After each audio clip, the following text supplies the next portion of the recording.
जय श्री कृष्णा, जय सिया राम, जय श्री राधे राधे, जय श्री महाकाल। इस प्रवचन में आपको श्रवण कराएंगे दुर्वासा जी की दुख की निवृत्ति का प्रसंग। सुखदेव जी कहते हैं, परीक्षित, जब भगवान ने इस प्रकार आज्ञा दी, सब सुदर्शन चक्र की ज्वाला से जलते हुए दुर्वासा लौटकर राजा अम्बरीश के पास आए और उन्होंने अत्यंत दुखी होकर राजा के पैर पकड़ लिए। दुर्वासी जी की यह चेष्टा देखकर और उनके चरण पकड़ने से लज्जित होकर राजा अम्बरीश भगवान के चक्र की स्तुति करने लगे।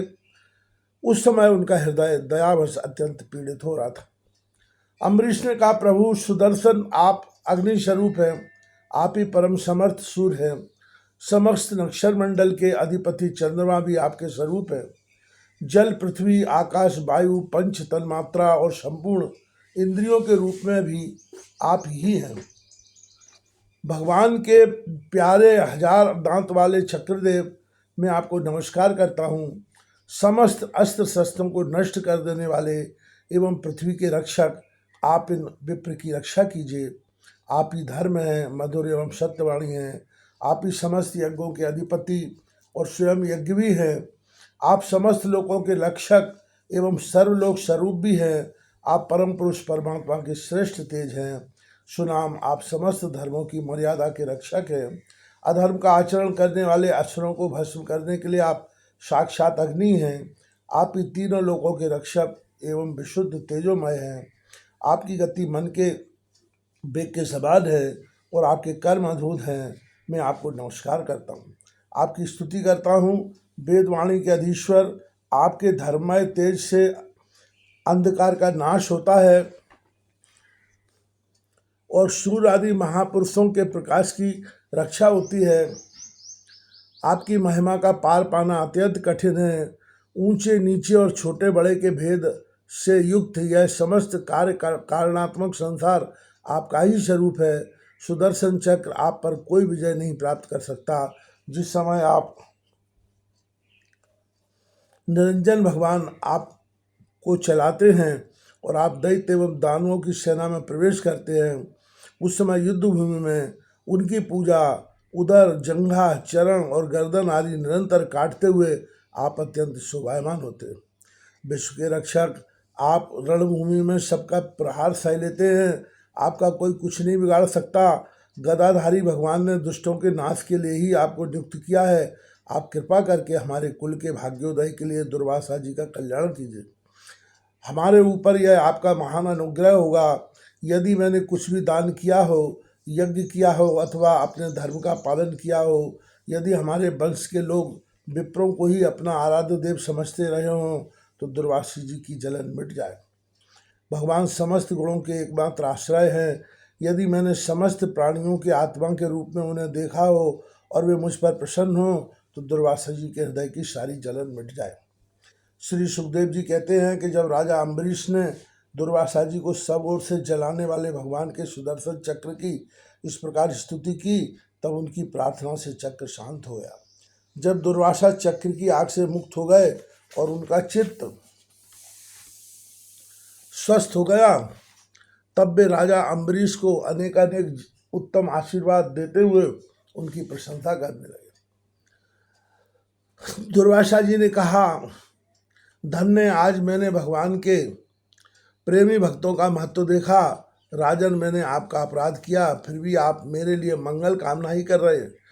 जिन्होंने भक्तवत्सल भगवान श्री हरि के चरण कमलों को प्रेम भाव से पकड़ लिया है, उन साधु पुरुषों के लिए कौन सा कार्य कठिन है। जिनका हृदय उदार है, वे महात्मा भला किस वस्तु का परित्याग नहीं कर सकते। जिनके मंगलमय नामों के श्रवण मात्र से जीव निर्मल हो जाता है, उन्हीं तीर्थपाद भगवान के चरण कमलों के जो दास है, उनके लिए कौन सा कर्तव्य शेष रह जाता है। महाराज अम्बरीश, आपका हृदय करुणा भाव से परिपूर्ण है। आपने मेरे ऊपर महान अनुग्रह किया है। अहो, आपने मेरे अपराध को भुलाकर मेरे प्राणों की रक्षा की है।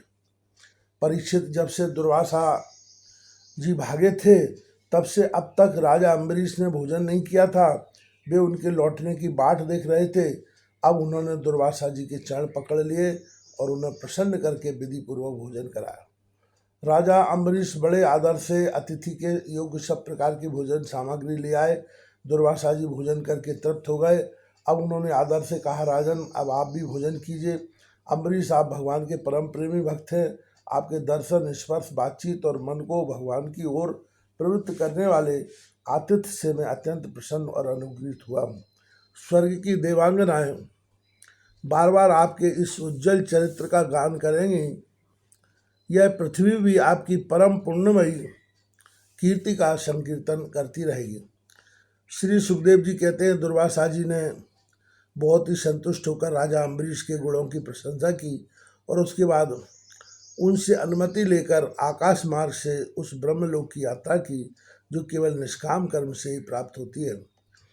परीक्षित, जब सुदर्शन चक्र से भयभीत होकर दुर्वासा जी भागे थे, तब से लेकर उनके लौटने तक 1 वर्ष का समय बीत गया।